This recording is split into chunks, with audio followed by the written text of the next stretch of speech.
update ng bayan, maasahan anumang panahon. Magandang araw po sa ating lahat. Narito ang update sa lagay ng panahon ngayong araw ng Huwebes, September 26, 2024.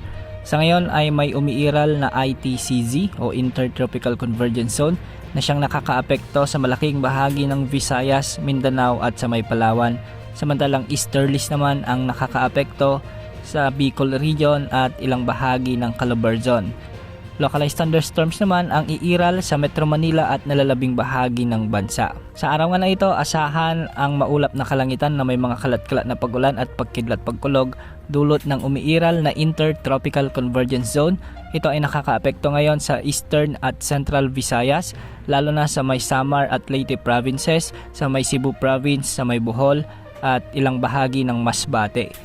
Makakaapekto rin ito sa bahagi ng Caraga region, sa may Northern Mindanao, Zamboanga Peninsula at sa may Palawan. Dahil dito, asahan ang minsay katamtaman hanggang sa kung minsan ay malalakas na pagbuhos ng ulan, kaya hindi inaalis ang posibilidad ng mga biglaang pagbaha o pagguho ng lupa. Samantala, dulot naman ng easterlies o ang mainit na hangin mula sa karagatang Pasipiko, asahan din ang bahagyang maulap hanggang sa maulap na kalangitan na may mga kalat-kalat na pag-ulan at pagkidlat pagkulog sa bahagi ng Bicol region at sa may Quezon province.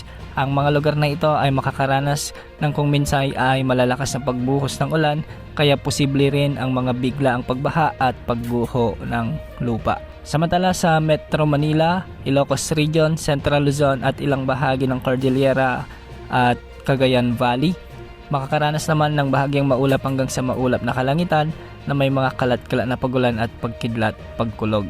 Ang nalalabing bahagi naman ng Mimaropa at Calabarzon ay makakaranas din ng mga localized thunderstorms, lalo na pagsapit ng hapon at gabi, kaya posible pa rin ang mga biglang pagbaha at pagguho ng lupa, lalo na kung may mga umiiral na severe thunderstorms. Samantala, isang low pressure area naman ang namataan ng Pag-asa sa silangan ng Central Luzon kahapon. Ayon sa forecast nito, posible itong kumilos pa kanluran o hilagang kanluran, ngunit hindi rin naman nakikitang lalakas bilang ganap na bagyo. Samantala, isang potensyal na sama ng panahon o bagyo naman ang posibleng mabuo sa Southern Japan at posibleng kumilos ng Timog Kanluran. Posible itong lumapit sa may extreme Northern Luzon at posibleng magdulot ng mga pag-ulan sa mga susunod na araw.